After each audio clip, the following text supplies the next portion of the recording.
ఈనాడు హృదయాల మధ్య వ్యత్యాసం, మనిషికి మనిషికి దూరం, ఎడం ఏర్పడిపోతా ఉంది.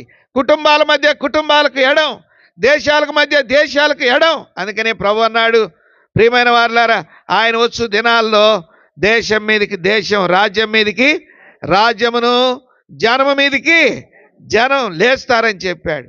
ఎందుకంటే ఆ ఎడబాటు అనేటువంటిది ప్రియమైన వారులారా మానవుని మీద కోపమును, ద్వేషమును, అసూయను రేకెత్తిస్తుంది. మానవుడు దేవునికి దూరం అయిపోయాడు. మానవుని హృదయంలో పాపం ఉండటం వలన కుటుంబీకులకు, రక్త సంబంధీకులకు, అయిన వారికి కాని వారికి మానవుడు దూరముగా ఉంటున్నాడు.